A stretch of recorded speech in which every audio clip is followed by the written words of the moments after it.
Bonjour Marguerite. Bonjour Guillaume et bonjour à tous. Paul Watson, le défenseur des baleines ce matin. Il y a quelque chose d'un peu risible dans l'ampleur judiciaire de cette affaire. Alors que certains dirigeants promènent des mandats d'arrêt pour des crimes contre l'humanité, la diligence de la coopération internationale a permis l'arrestation au Groenland par la police fédérale danoise de l'activiste écologiste américano-canadien avant sa possible extradition vers le Japon.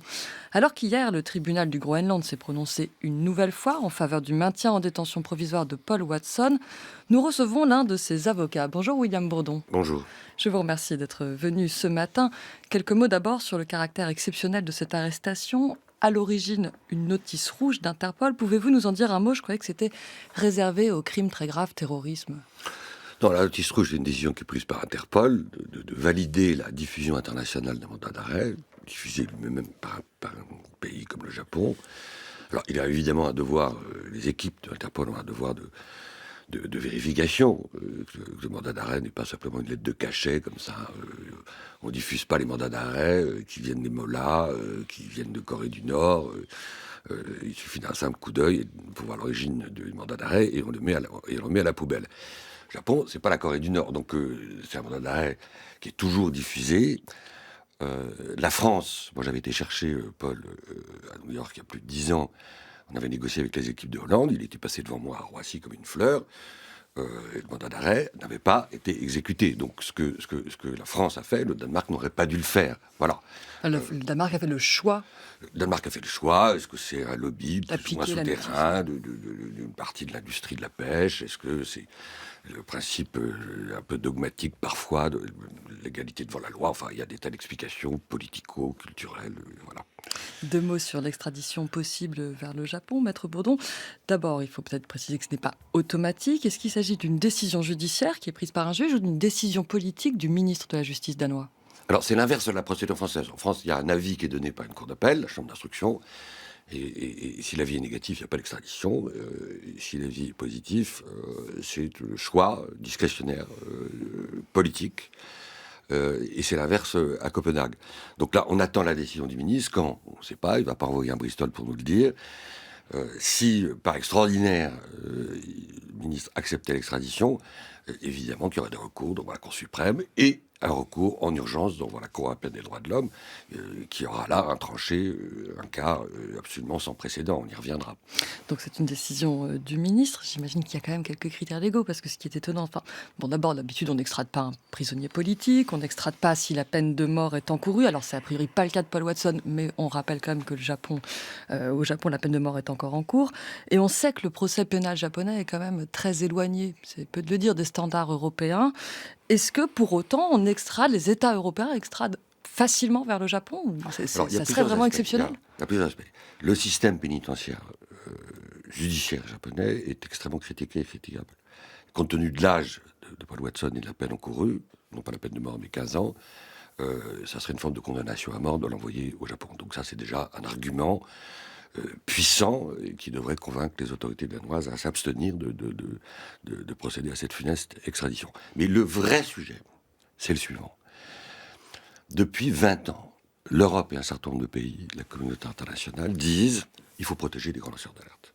Des citoyens sortis de nulle part, out of the blue, qui prennent parfois des risques, qui parfois violent la loi, mais dont la contribution est essentielle pour que on dessille les yeux sur des grands scandales financiers, la corruption, le blanchiment, ou des atteintes graves à l'environnement, à la biodiversité. On les encourage. On leur accorde même une forme d'immunité pénale.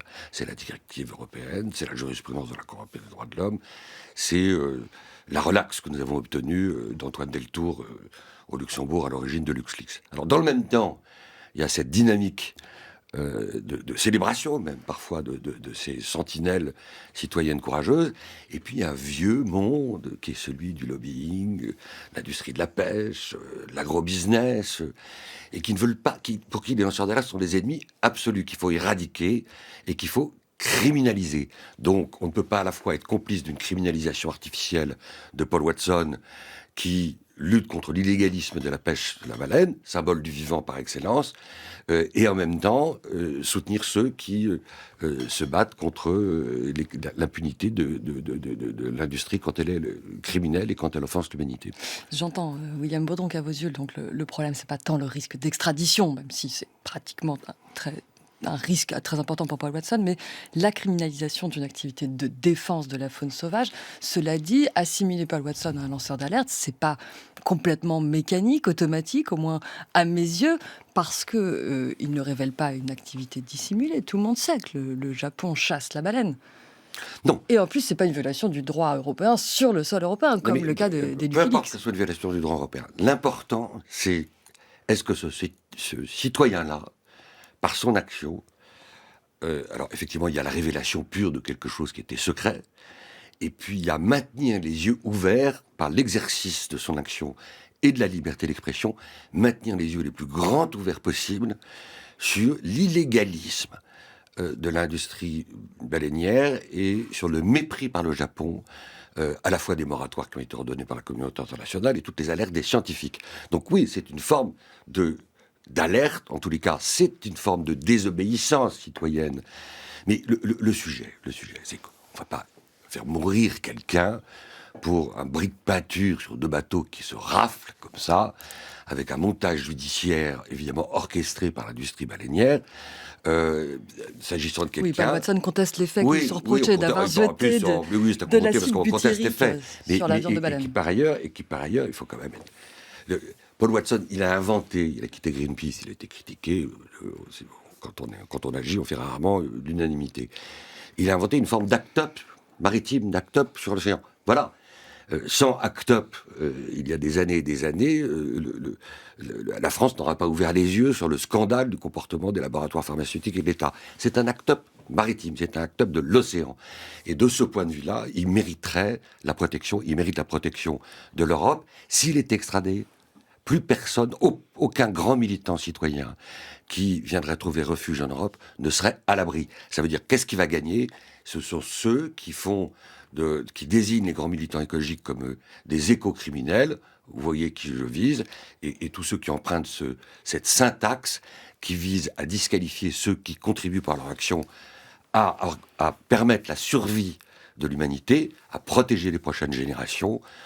Ils devraient être célébrés, encouragés, au lieu d'être criminalisés.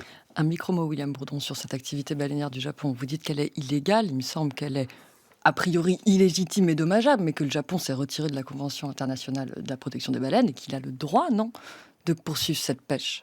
Alors, s'il suffit de faire un bras d'honneur à une convention internationale pour poursuivre une activité en disant qu'elle est légitime, c'est pas la peine de signer une convention internationale.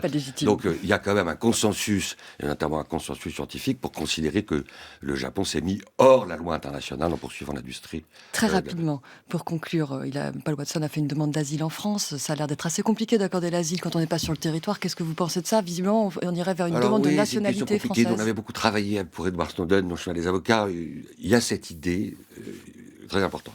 On n'est pas dans l'asile conventionnel, c'est-à-dire que Paul Watson n'est pas persécuté dans son pays natal pour son action politique. Il est un grand combattant de la liberté. Ça, c'est une grande tradition française depuis 1793, le préambule de la Constitution de 1946. La France peut et doit, quand elle le veut, quand elle le doit, protéger et accueillir les grands combattants de la liberté. Donc, le dire par la voix d'Emmanuel Macron, ça serait un signal puissant de l'Europe et de la France pour faire barrage à l'extradition. Un asile symbolique, donc je comprends, mais qui avec des conséquences bien réelles. Merci beaucoup, William Bourdon.